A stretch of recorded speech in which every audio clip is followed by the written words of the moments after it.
This kit, I added a little undergarment that isn't on the instructions.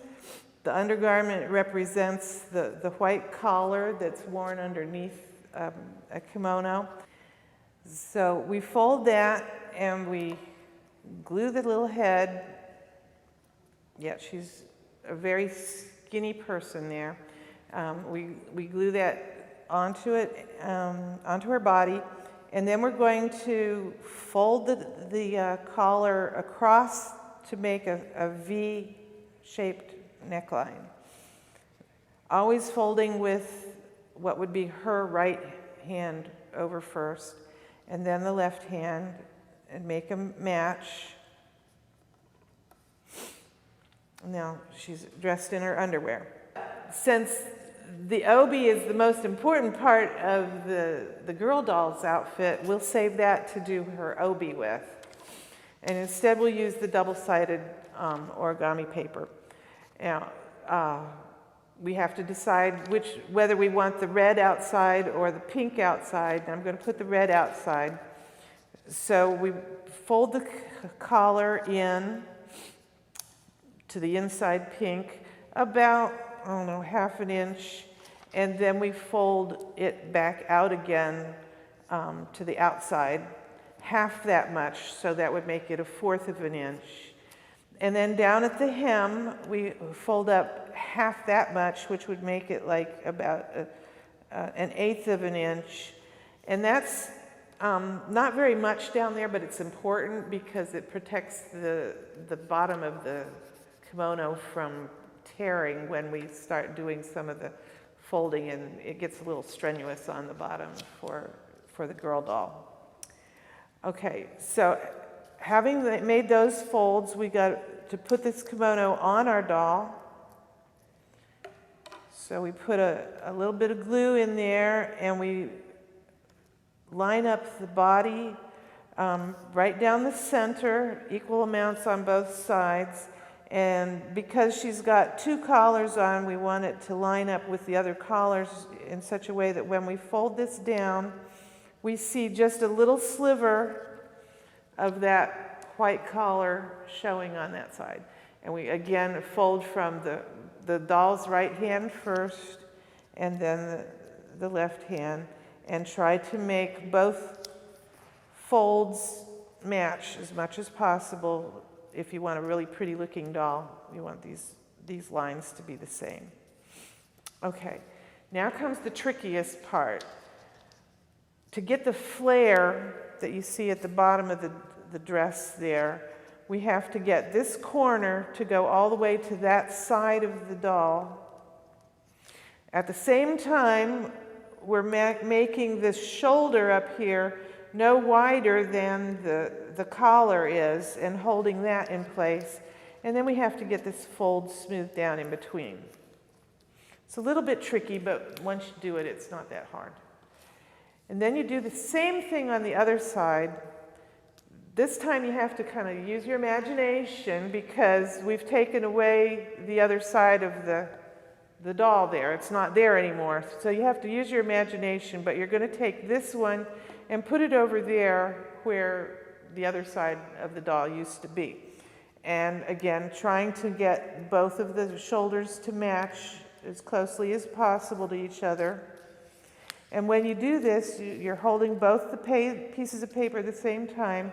You end up with just a teeny tiny bit that hasn't been folded there. So it's like, little tiny feet down there at the bottom. And then you open this up to show the inside lining, and there's where you get that spectacular flare that makes it look very feminine. Okay, now she's dressed in her kimono. She's ready to have her obi tied on.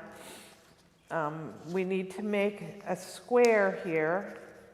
There's a million different ways of making Anasama dolls. and a million different ways of tying on the obies. This is just one way, which seemed like a good way to measure things out to me. So we fold the end of the obi paper into a triangle so that we get a little square, and look at it on the doll to decide which way we want to be up. And then we fold down a hem at the top and the bottom so that we don't have raw edges of paper showing. This just makes it a neater doll. Then put glue all over the inside.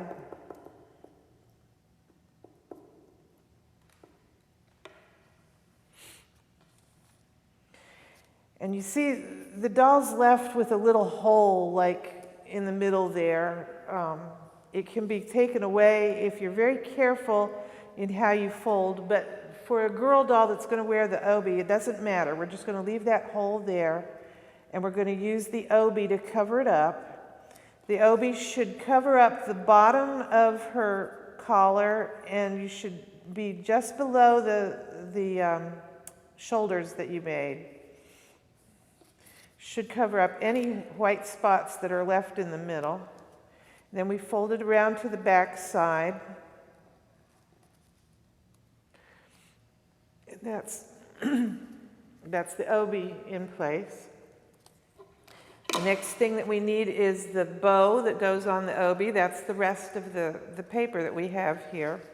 We could just fold that in half, which is what my instructions say, to be real quick.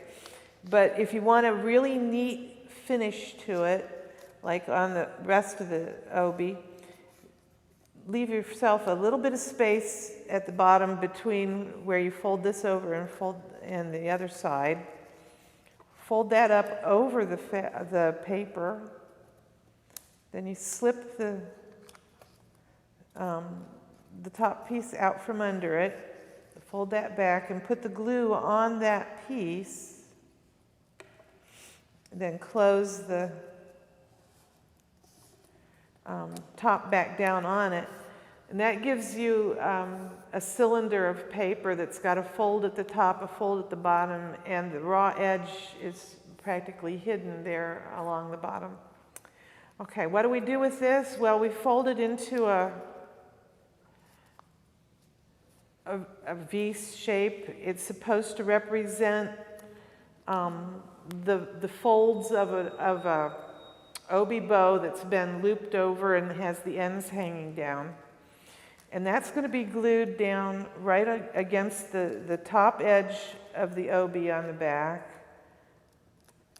And since this is supposed to be a bookmark, we're trying not to have anything stick out more than necessary. So we're going to fold the flap down so it doesn't bounce around. And it should all be, very flat, although it looks very elegant, so that when we put it in a book, it doesn't keep the book open. Okay, she's completely dressed now, and she's ready for her hair. Again, there's a million ways of doing hair on an Anasama doll. This is just one way that seemed rather quick and easy to me. We give her bangs first by putting the paper on so that it stands straight up like she's, a fright wig or something. And then we cut that off straight across the top of her head. Put glue on the back of her head and wrap the ends around her head there. Put a little more glue on the back of her head so that we can stick the head onto the rest of the hair. Put it in the middle. Leave enough sticking up here that we can twist the top. And put a little dab of glue on each corner of her face by the side of her bangs there, so that you can fold this around her face and it'll stay. Is that at an angle that you can see it at? Okay, folding it around so that you can see it, so that it stays. And then we hold it tight and twist the top into a little top knot. If you have enough hair to go around and you start with a long piece of hair, you can make a long ponytail then that hangs down the back. And if you want to be real clever about it, since a lot of these are used as decoration, you can glue the ponytail down with a string around it that you can use to hang the doll up with. This one has a very short ponytail, so I'm not going to be doing that with it. But I will leave it up there as a decorative hairpiece, which is kind of typical Japanese looking. And I'm going to finish decorating it with a bow. This is made out of regular crepe paper, so you have to be very careful how you handle it. And to twist it, it's better to have it in at least 2 layers, if not 4. I've folded it into 4 layers here. When you go to twist it, you push in as you twist so that you don't tear it. And it also helps to pinch it a little bit with your fingers as you do that. 1 or maybe 2 twists is enough to make it look like a bow, and when you pinch it, it stays. And then the hardest part is deciding, does she want her bow in the front or in the back?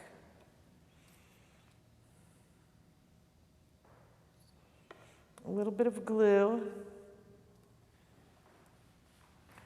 And there's a finished Anasama bookmark.